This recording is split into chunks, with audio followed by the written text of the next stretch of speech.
Okay, so we're going to look at Spanish Colonial, and we're pretty much looking at the time period between 1500 or so, all the way through, I guess, the really 1820s, 1830s.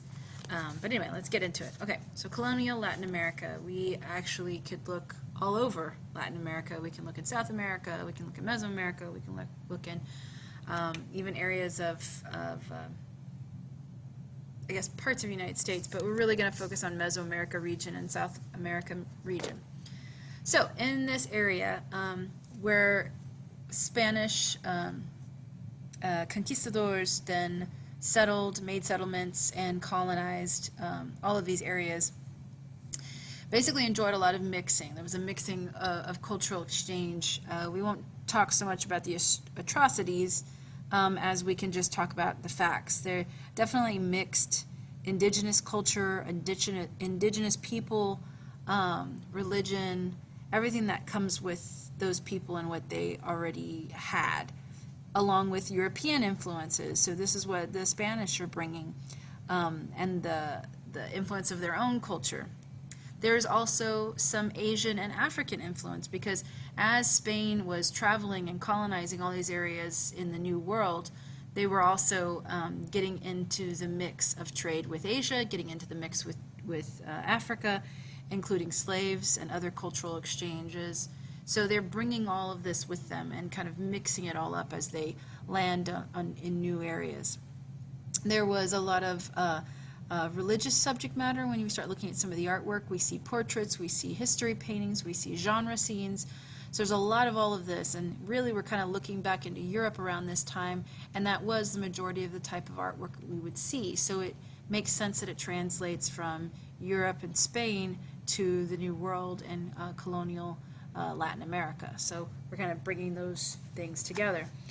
Columbus, who was Italian, you kind of already heard most of the story, lands actually more in the Bahamas on Spain's dollar, so to speak. So Spanish monarchy decides to fund Columbus's journey. He kept trying to get money from Italy, but that was a no-go.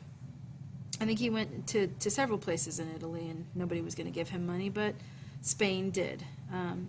They began a mission of conquest and colonization. So once they conquered a people in an area, they very quickly set up colonies and would want to convert all the indigenous people to Catholicism. So that was one of the goals as well.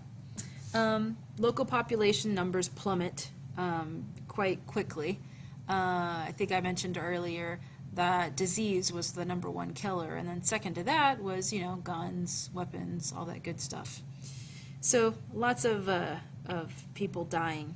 They were made to work, a lot of the indigenous people were made to work for their European overlords, and I say that word, it sounds mocking, but it's the truth.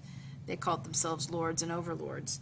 There is, of course, some native or indigenous to America individuals, like women, turn out to be, or eventually become married to these Spanish conquerors and have babies, and they establish what are called mestizos, and we'll talk a little bit about the heritage breakdown and the cultural breakdown of what your class and your social ranking would be based on your ethnicity. Okay, so it was literally, they had charts for this. Okay, yeah, so the Spanish took a lot of valuable resources from the land, mainly silver, gold, crops, for instance. So they took potatoes, corns, coffee, chocolate, all these things were found in the New World and brought over to everybody else.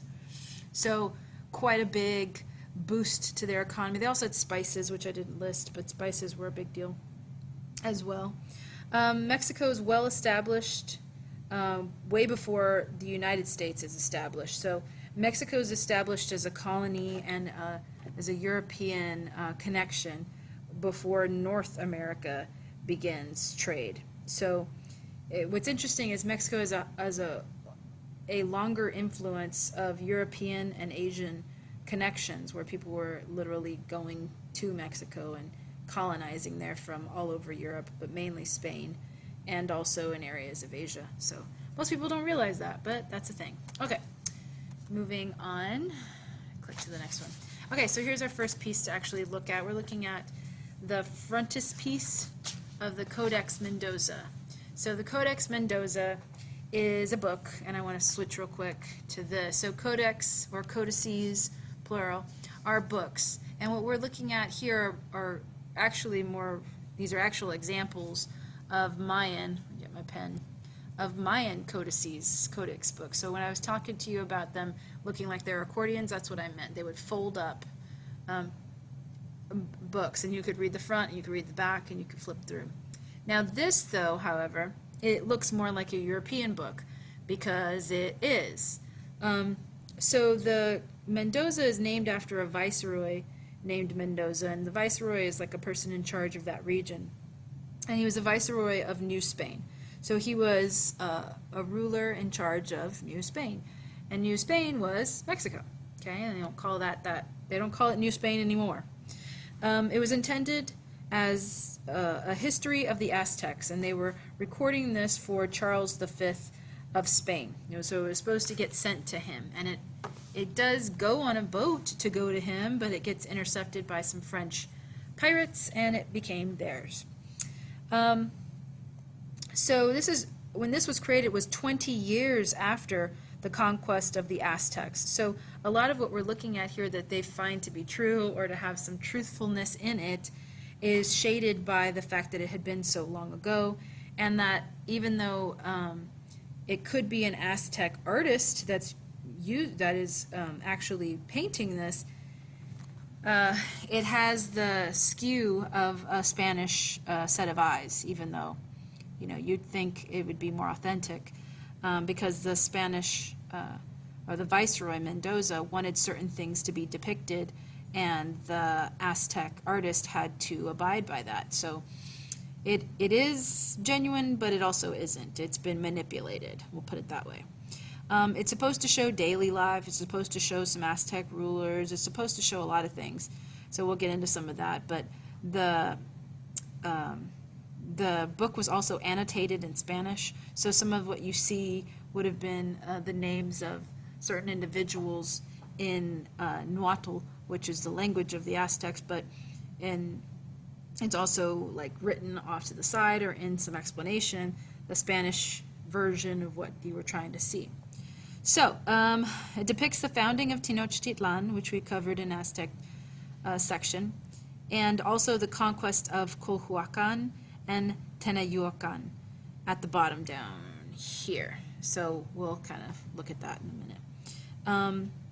The end, well, maybe I should come to that in a second, then I'm not going to talk about them just yet. Europeanized depiction through the lens of, basically, through the European lens, we see a depiction in a different perspective. Okay, there we go. I'm trying to get it all out. Yeah, so if we look, and let me go ahead and zoom in now. So this is at the center. Now, if you remember the Tenochtitlan, it was divided into 4 parts, right? Remember that? So now that we can look closer, we can see the eagle again. And the eagle was also significant because they believed Huitzilopochtli, who is their patron god, they believed that he could shapeshift, and one of the shapes that he would take was of an eagle. So this could possibly have been him showing them the way. But you remember their origin myth where they saw the eagle sitting on a cactus and eating, and they're born from a rock, or the prickly pear was growing out of a rock or a crag, and that was the place that you were supposed to, like, that was going to be your promised land. So you see the eagle on the cactus right smack in the middle. So we know what this is. We know it's Tenochtitlan. There's it written out for us to be able to see. And below the eagle we see a shield with arrows behind it. So that tells us, the war shield basically tells us that they are a military city, that they gain their power through their strength. And in the division that you see behind the eagle, we see a skull on a skew, which is representing the Tzompatl, which is the skull rack. They would have racks full of human skulls they would stack from all the human sacrifices. So That's nice. And then we also see crops kind of growing in these different sections. You notice that? These are all mimicking different different crops that they grow. We also see these individuals, and they're even named, and their names are attached to them. You see those like a line attached to the figures or the little pictograms that are right next to them. So that tells us what their names are, and then we also see them written right here along their capes. I don't know what to call them right now. Their garb. These are the 10 men, and right here you only see like, what, 4, 5, 6 right here in this shot, but there's more. The 10 men who were the founders of the city and those that like led them there. They're basically leaders. And there is a priest, this guy right here. Tunuch is the priest that led them the way. And his ears look all red and bloody because he would bloodlet through his ears. And he looks all gray and ashy because he would literally put ash from burnt flames on his skin. Lovely, right? That's how you could tell them apart, though, from the rest, so thank you for that. Okay, let me back up. Let me erase everything. I meant to get a new, we'll go back, another image so we can zoom in on that. But we have 2 battles taking place. 1, 2. The figure on the left has a shield, and he has a weapon, and then the figure on the right is smaller, and he has a shield. And then behind him, we see a temple on fire. See, this is all fire. And the temple's snapping in half. And then over here we have another temple, and the temple's snapping in half. So what that is that's the conquest of those 2 cities that I mentioned, Cohuacan and Teneyacuan. The enemy's temples are on fire. The Aztec warrior is larger, so we're seeing some hierarchical scale. They might not be swords. I think this one is a sword, and then this one's a club or something. But either way, they beat them up, right?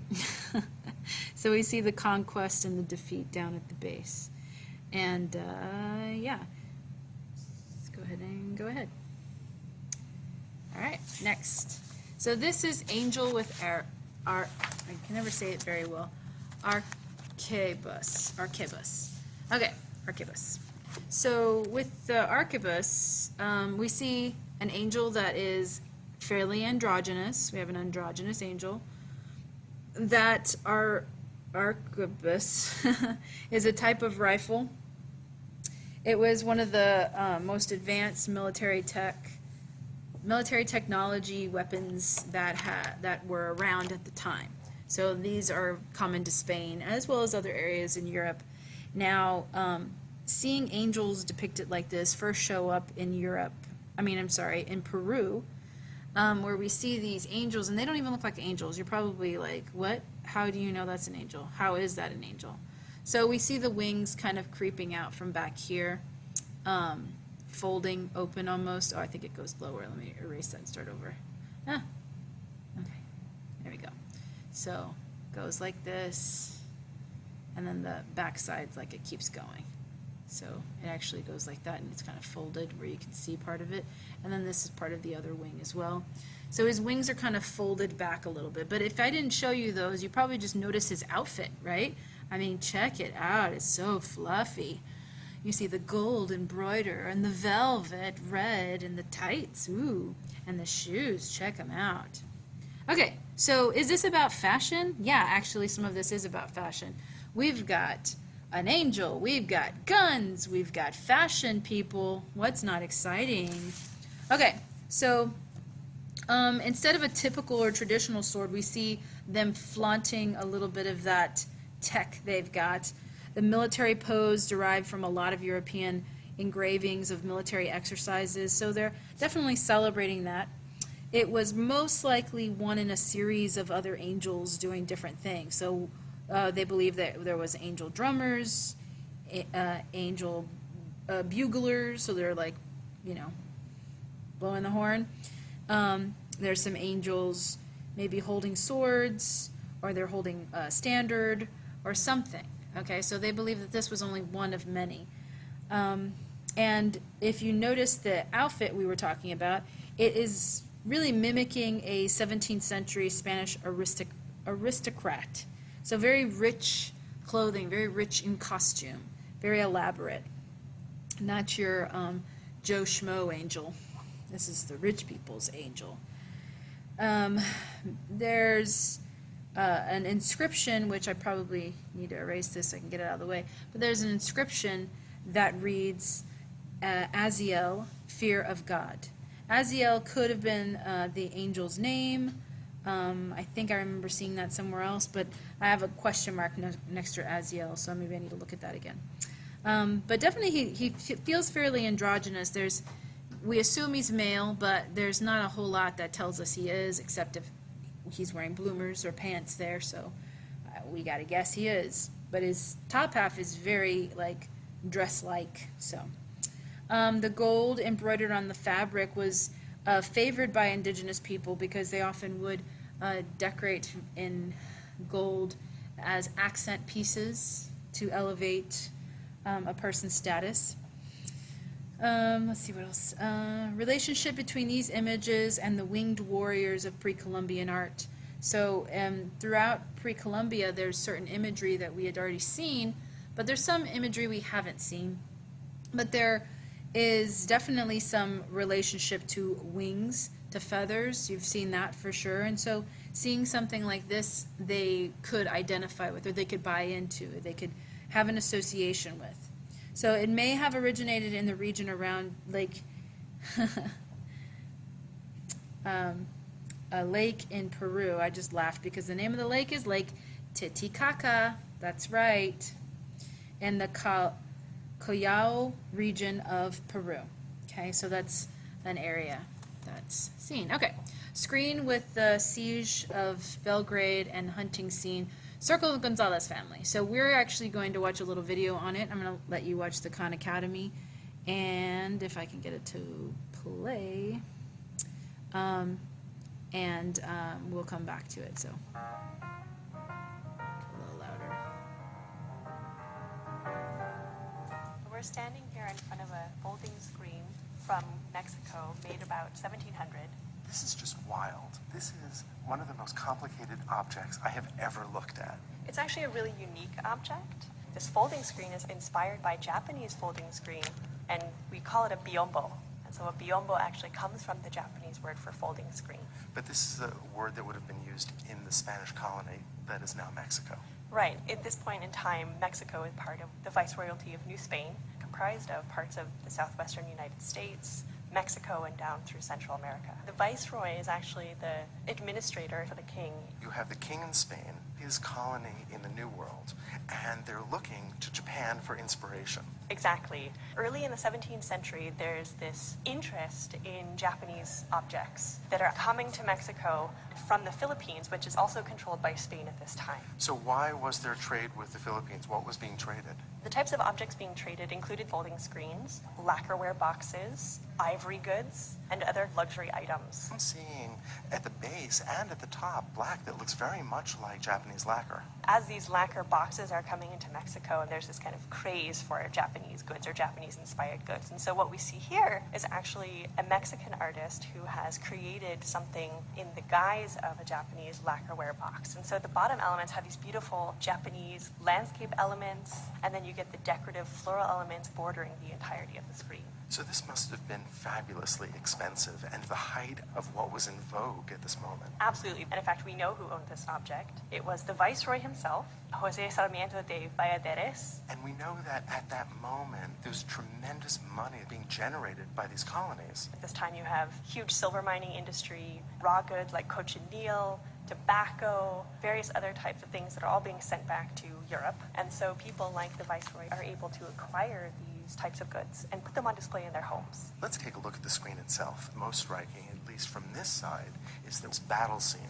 Half the battle scene. This biombo is actually only half of the original. The other half is in a museum in Mexico City. We're presented with this really chaotic scene between members of the Habsburg Empire, the Spanish Empire at the time, and the Turks. So the Habsburgs, the family that ruled Spain and was in control of so much of the New World, but was also in control of Central Europe. The scene that it's showing is taking place not long before this object is produced. And so this battle is actually very contemporary. We're seeing the Battle of Belgrade.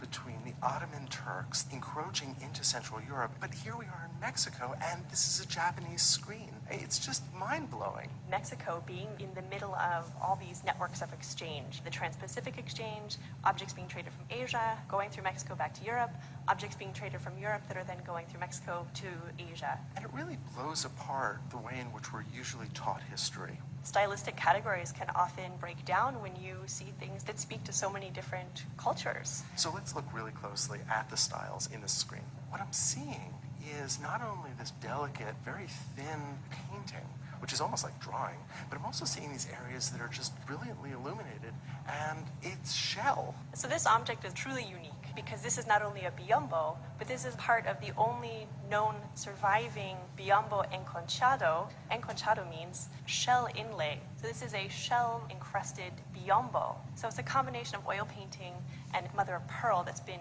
placed into the screen itself. I can see it in the helmet, which is making the helmet seem to shine. And it's probably most prominent in floral motifs that are at the very top that frame the battle scene. You have to imagine when this is placed in a room, how different parts of it would grab your attention because of the flickering candlelight. We don't know exactly who the artist of this biombo was, but what we do know is that it's being made locally. So it's made by an artist in New Spain at the time for the Viceroy, most likely to be placed inside of his new palace in Mexico City. So who would have seen this? Who was the intended audience? Each side of the biombo were intended for different audiences. So the side with the battle would have been intended for the Viceroy, people coming to visit the Viceroy, important individuals, people who he's bringing into his reception room, essentially. So this would have a political use as an expression of his power. This particular Viceroy has come from Spain to rule over this colony, and so this would assert the dominance of the Habsburg in Mexico. And globally, since this is also the Habsburgs' victory over the Ottomans, I want to go see the other side. This is completely different. This feels so much more relaxed. It feels much more decorative. And the way that the decorative border hangs, it looks like it's textile. It's a hunting scene, but it really is showcasing the artist's ability to display for us this beautiful landscape scene. I agree with you that the side looks like this beautiful Asian-inspired tapestry that might be hanging in someone's room, someone of this wealthy status. We know that the design, at least for the hunting scene, came from a Medici tapestry that was made in France. The tapestry was then copied into a print, and that's how it appears here in Mexico. And the same thing with the other side, with the battle scene. It was also based off of a print coming from Europe. I really love this side of the screen. You have, again, a footing which is reminiscent of lacquerware from Japan. But then above that, this very dense botanical motif with all of these blossoms, creating this frame that allows us to look into this deep space, into this really spectacular landscape. The hunting scene that we have, a kind of feast for the eye in terms of landscape elements and beautiful brushwork on display here. It's almost hard to remember that we're in the New World when we're looking at this side of the screen. The motifs seem so European. On both sides of the screen, there's actually a lot of classicizing elements. The swags here at the top, held in the mountains by lions. This is a very classical element that you see in the Renaissance that's coming from ancient Rome.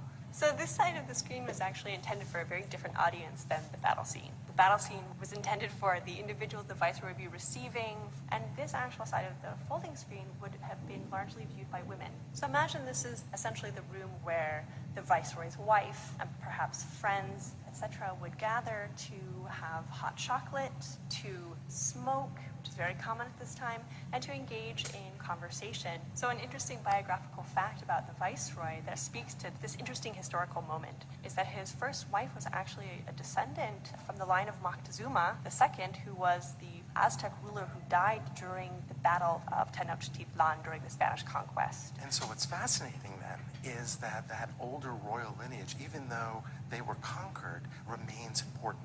You see that throughout the Spanish Americas, where indigenous peoples who can trace their lineage back to rulers are given certain benefits that other indigenous peoples are not. It's complicated and it's hard to know where to situate the objects, but that's also what makes it so exciting and engaging.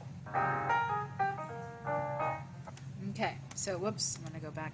So some interesting stuff. So commissioned there by the Viceroy of New Spain, and it was displayed eventually in the palace at Mexico City.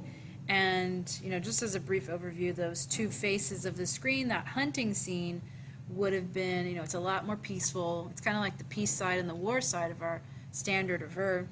But on the peace side, that hunting scene, for lack of a better piece, hunting scene was usually used for these intimate receptions, where gatherings of beloved ones or friends, family, etc.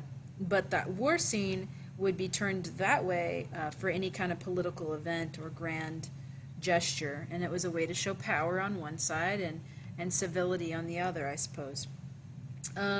It's important to note that European influence and that Japanese or Asian influence and that connection of how Spain was so connected to all these different cultures that it becomes very fluid, the kind of art that we're seeing and the influences from one culture to another quite quickly and quite easily.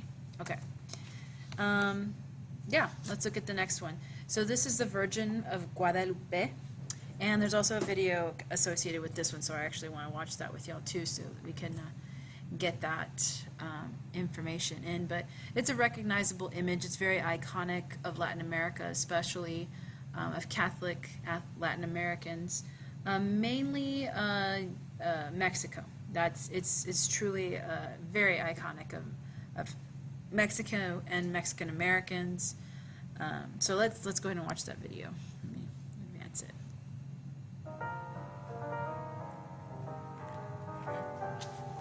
We're in the Franz Mayer Museum in Mexico City, and we're looking at an image of the Virgin of Guadalupe. This is a replica of the original miraculous image, which is in the Basilica of Guadalupe here in Mexico City. So this particular image is not solely a painting, it's actually what's called enconchado, or mother of pearl shell inlaid, in this case, into wood. That mother of pearl creates a reflective, iridescent surface that flickers and changes as your eyes move across it, that certainly suggests the heavenly and the divine. She's shrouded in sunlight. She has stars on her cloak. This is imagery that comes from the book of Revelation, talking about the woman of the apocalypse, who was similarly shrouded in the sun and had stars around her head, which have here been placed onto her cloak. And that she was standing on the moon, which we also see below her, supported by the figure of an angel. So the Virgin of Guadalupe miraculously appeared to an indigenous man named Juan Diego. This is only 10 years after Spain defeats the Aztecs. And when she appears to Juan Diego on top of the hill of Tepeyac, which you can still go to today, which is where the basilica is located, when she appears to him, she speaks in his language, which was Nahuatl, and she tells him to go to the bishop and to put a shrine in her honor at this hill. So this is a moment in time when the Spanish are intensely converting the indigenous peoples, and this miraculous vision to an indigenous person confirmed the correctness of replacing religions that were here with Christianity. And in fact, the hill had in fact been a location for an earth mother deity where there had been a temple. After Juan Diego goes to the bishop does not believe him. And this happens several more times before the Virgin tells Juan Diego to gather up Castilian roses in his tilmar, his cloak, and to bring them to the bishop as a sign that she is actually appearing to Juan Diego. And when he opens his tilmar, his cloak, before the bishop, not only do the roses fall out, but the miraculous image of Guadalupe is imprinted on it. And that's the image that's in the Basilica of Guadalupe today. And we're seeing the replica of here. She has this ashen skin, where she is known as the Dark Virgin, which has several layers of meaning. For one, it relates to the Old Testament Song of Songs, where the beloved says, "I am black but beautiful." And this woman in the Song of Songs is then read by Christians as an analog for the Virgin Mary. But it's also significant here in Mexico. Because there is the darker skin, she's become this indigenous advocation of the Virgin Mary. She's so popular here in Mexico. She's the patron saint of Mexico City. She was thought to have performed many, many miracles even after the initial miracles with Juan Diego. She becomes the co-patroness of New Spain in 1737 after she intervenes in horrible epidemics that were killing lots of people. And so she really has become this major symbol, not only of Mexico, but Mexican identity. And I think what's important here is this enconchado is helping to create an even more sacred image of Guadalupe. Okay, good. I'm going to back up so we can look at the image again. Okay, so lots of inlay work. It has this feel of being old when you look at it. At least for me, it reminds me of old things connected to my grandmother. But, you know, it's a painting, but it's not a painting. It's kind of like paint plus a relief almost in one with those inlays there. But a very strong cultural identity. There's a mythology associated with it. So, you know, the story of Mary appearing before Juan Diego, who was a Native American, on this hill that already had a shrine that's now converted to a basilica. So it's a new place of worship. So it's like reclaiming pre-Columbian spirituality and ritual with now post-Columbian religion and iconography. So it's a replacement, really, of all these things. And we hear about the miracle with Juan Diego and the flowers and the archbishop, the Virgin of Guadalupe, and you might hear it, Virgen de Guadalupe, you might hear it that way, was and still is one of the most revered symbols in Mexico. She's really considered like a patroness of New Spain and then eventually Mexico itself. So Mexico, we've got this eagle perched on a cactus, you know, already, and then we've got, and in fact, if you notice that, I'm not sure if, I don't remember them talking about it in the video, so, but down here we already have the eagle perched on a cactus. So it's included, it's inclusive of this image and of this association. Mary's usually standing on this like crescent moon. I don't know if you can see that. I don't remember them talking about that either, actually. This crescent moon. So there's like an association there with some other females, deities like goddesses, you know, they're by association. We also have sun rays, or like her brilliance shows forth in that way. Clouds radiate behind her as well. Yeah, and they already read the Revelation scriptures and all these other things that were on my notes, so I'm trying to just make sure I'm covering stuff. Yeah, the 4 roundels depict different parts of the story with Juan Diego, so each of these are like mini portions of the story here, so we get to see them played out as little angels hold up the scene over their heads, and they're all dressed up too, all spiffy looking. The brocade on virgins' robes, made of that inlay, enconchados is what they're called, which is of course an influence of Asian decorative arts, which we already saw in the last video. So image was in demand, many made by natives' hands, by Spaniards' hands for export all around New Spain. So people from all over were making these. All right, let me look at the video. Okay. Spaniard and Indian produce a mestizo. So this particular painting is one panel from the first known series of what's called casta. So I'll write that. Casta paintings. Casta paintings are castes. And if you remember anything about Hinduism, India, they talked a little bit about the caste system. So caste system is basically like social hierarchy, right? We have, you belong to this caste, you belong with these people, then this is your rank in society. It's kind of an automatic. It may not have been a completed set. This particular one may not have been a part of a completed set because it's hard for us to find the completed set.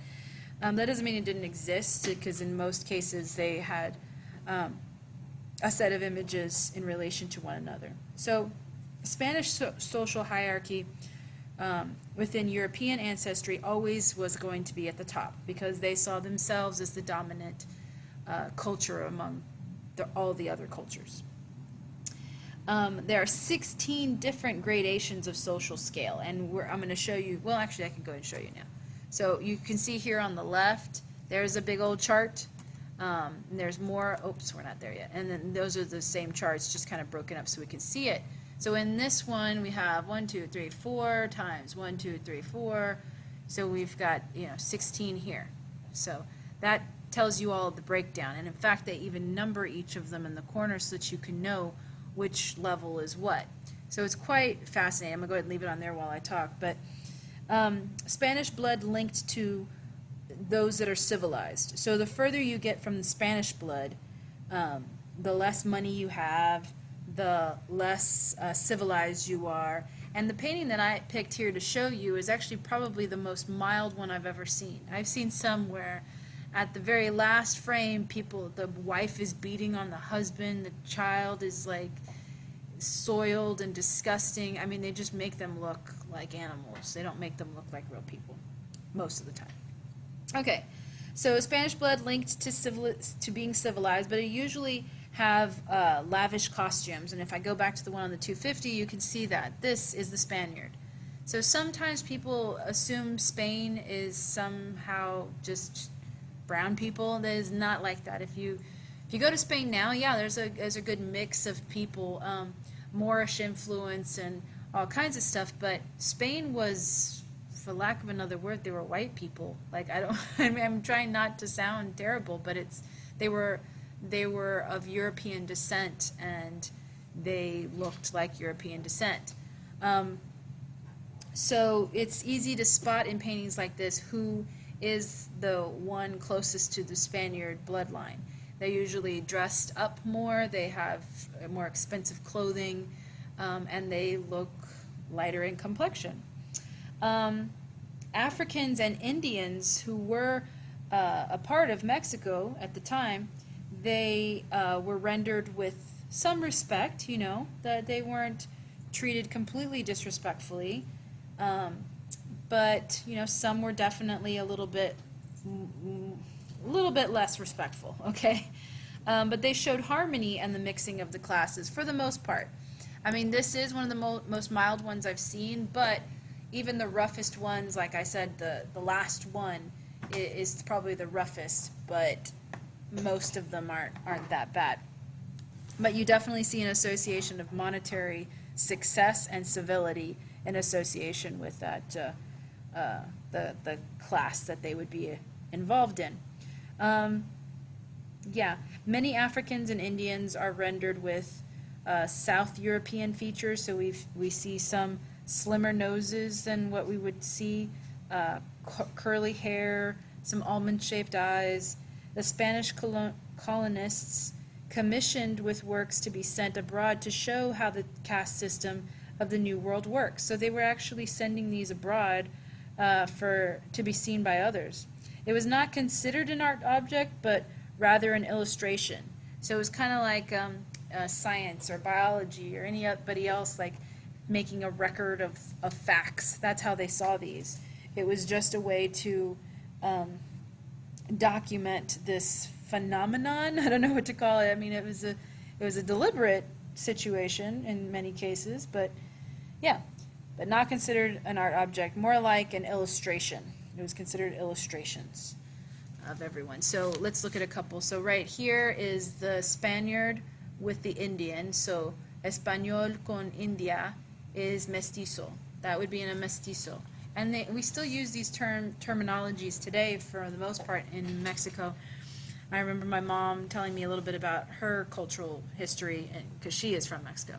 My father's not. And she would talk about that. Like she would say, I remember he was this or he was that. And they used those terms when she was a child, the adults did. And I mean, she's a lot older now, obviously. But there's still remnants of those words still holding on. So the last one in this corner here is a Spaniard and a Mora. And a Mora would have been of a darker complexion. We can even trace and find out where a Mora is amongst it. I don't see it. Oh, it should have been listed on there. I've forgotten what it is. But I think it's an African. I think a Mora is supposed to be an African. Which render a child would have been a mulatto. So it doesn't matter if it's a boy or a girl, that would be their class, their social class. So if you keep going, you can see a mulatto and a Spaniard would make a morisco. If you see a morisco with a Spaniard, they would have a child and it would be a chino. So every, references back to all of them and tells you who's who and what's what. So you can kind of look at them and see, and they're always a family. It's always a father, a wife, and a child. Father, mother, child, father, mother, child. Okay, but this one's a nice one because it is, respectful. But you definitely can see, the poor side of things as you get further and further away. Okay, let's go ahead and move on. Okay, so this is a portrait. We talked about all the different things that we would see in this section because it's very similar to the European artwork that we would have seen at around the same time. So it's no surprise that we're going to see a portrait now. This portrait is of a woman, which is nice. We don't, see too many like this, treated this way at least. This is Sor Juana Inés, which is basically she's a sister. She's a nun. You can kind of tell from her outfit there, right? Sister Juana Agnes. Juana Agnes. She was considered a child prodigy, apparently. She was a Creole woman, which means that she was of mixed descent as well. We should have looked for Creole there while we were there. She became a nun in 1669, and she actually, so in Mexican convents where nuns would be, there was kind of a feminist culture that was prevalent in Mexican convents, because typically these women would be of some monetary background, where her family could have sent her to get educated in theology. And the highest rank you can pretty much be, if you are interested in theology and interested in some kind of priesthood, and you were a woman, you were limited to a nunnery. You were limited to becoming a nun. You could rise in the ranks in your nunnery, but there was really no other place out of that. You weren't ever going to be a pope. So because it was such a female-dominated culture, the concept of feminism as an equality and understanding of education and knowledge was strong. They lived in comfort. They often had servants. They had their own households that they could govern. She was actually also a literary figure. She published books that had been widely read. She also wrote poetry. She even wrote plays. She wrote theater. She had a great library. You can see that behind her. She's not only is she depicted very regal and respectful, but she's also, in her nunnery robes. I don't know what else to call them, in her fineries. But she also has, of course, her rosary. She's shown writing and reading, and she has that huge library behind her. So she's depicting herself as an educated woman, which, is cool. She was instrumental in giving girls an education in an otherwise male-dominated world. Side note, that was one of the reasons why my grandmother when my grandmother's husband, so he would have been my grandfather, had died, my grandmother took all her children and went on a journey to leave Mexico, because at that particular time things were getting very difficult for women. And she had 3 girls and 1 boy, and they were all under the age of 10. Well, I think the oldest was probably 10 and under. So she, thinking of her girls, said, we must get out of this country so that my girls can have an education, because they were trying to not have the girls be educated. So my grandma was like, not my kids, and left. So she was instrumental at the time, so this was in 1750, to give girls an education in an otherwise male-dominated world. And here she is, that's what it's called, a habit. Here she's wearing the habit of a religious order, and this particular order is of the Hermits of St. Jerome in Mexico City. And that's just, they would have these different orders based on a particular saint, and his, typically that order would do something in association with that saint and what was known of that saint. What am I saying? Oh yeah, she's also wearing this, it looks like she's wearing it, it's right here, but it's a framed vellum painting of St. Jerome. She's seated here in her library, which I already mentioned, but she's surrounded by different symbols of her faith and her education, which we already talked about. Many portraits survive, but all the images derived from a now lost self-portrait. So she even painted herself. So she had a self-portrait, but we just don't know what it is or what it looks like very much. But most of the portraits derive from it, so they must have seen her own portrait of herself to create these. The painting was done 55 years after her death, because she was still so beloved even after that time. So pretty cool. Oh, there's a close-up of her. There's the image. Okay. This is Romanticism. This is also in Mexico. One little known fact, and I pulled this out of the PowerPoint that we would have covered it on because I figured it worked better here in colonial Spain and specifically in Mexico. But this was done during the Romanticism period, and if you can remember the oxbow and you can remember any other images that would have been in association with Romanticism, if we've already covered it, which I know we have, but if I'm showing this video again, I don't know if we've already covered it. Anyway, yeah, so we're looking at this vast land that's beautifully painted, and it's brilliant, and you can see these far off mountains, and you can see the land goes so far, and there's a slight rain in the distance over here, and everything's so beautiful, and the people are so tiny, and everything's so wonderful. Okay, well, in Mexico actually had developed its own Academy of Art before the United States ever did. So for many reasons, Mexico actually was more advanced than the United States had been, but after revolutions, it quickly falls into decay, and now they've risen up quite a bit since then, but it was way more advanced than we were. Okay, Valley of Mexico, from the hillside of Santa Isabel. So the Valley of Mexico is just that, it's a valley. So we've got mountain ranges on the other side, and then there's this valley, this is a divot. There's a lake there, but we know Tenochtitlan was built on that lake, and Mexico City's there now, so all kinds of craziness. Okay, Velasco, who's the artist, was primarily an academic, I'm basically going to be reading most of this, but was primarily an academic landscape painter, meaning he was trained. He was a trained painter. He was trained in panoramas and landscapes especially. He specialized in them. There you go. He specialized in it. Very detailed images of nature, pristine, lots of texture, but beautifully rendered and soft.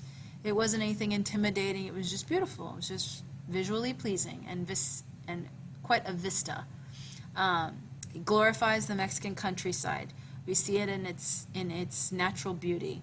Mexico City is small and in the right of center, barely visible. In fact, let me go back so you can see it better now. Right there. It's tiny, right? We're really far away. So it's really celebrating the land more than it is the city. And where am I? Oh yeah, dramatic perspectives. Featured small human figures, and we've got the figures blown up now so that we can see him as he plays with his little pets, and he throws things as the mother follows behind him with her basket and her baby in her arms. Indigenous figures, and we know they're indigenous based on their clothing. Indigenous figures walk into the wilderness, and he uses shadows, and he uses the values to draw our attention to certain elements. He's almost got like a shape that just kind of points towards our figures here, and another shape that points outward into the rest of the vista. Based on several different sketches of actual botanical examples. So he would go out and sketch all these little samples of wildlife and samples of different things, and then he'd put them all together in his studio.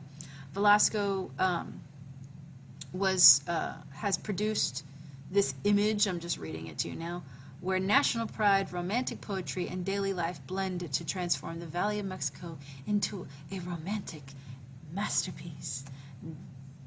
There it is. Yeah, see, I already told you where it was. If I zoom into that, we could see the Basilica of Guadalupe, where the Virgin of Guadalupe appeared to San Diego, which we already talked about just a couple slides ago. We also see roads that lead to Mexico City, which would have been Tenochtitlan. Remember, they pretty much built Mexico City right on top of it. It speaks of transitory event, of transition of human development and the history of Mexico, because things were changing in Mexico at this time. They were going through their own type of renaissance, but then it gets cut in half when the revolution hits. They're developing mythologies and new beginnings. It's both romantic and progressive. So we get these little flavors of neoclassicism mixed with romanticism. And the name of the academy is in San Carlos. So Increasing need for a Mexican identity, which in 1821 they get their first war, a war of independence. And Velasco's compositions, like paintings like this, united pre-Hispanic symbols and contemporary national sentiment. So it's a blending of beauty of all these different cultural representations of the old indigenous mythology with the current European neoclassical ideal. So they're living in harmony with one another. Oh, let me erase all this so you can see that better. There's the basilica. So I zoomed in a whole mess of a bunch right in there. This is the Guadalupe. There's the hill of Tepeyac. Yeah, look at all these causeways. You can see the lake is receding as they continue to put land and build up on that little tiny island. And that's the end. Thank you very much. Have a good night.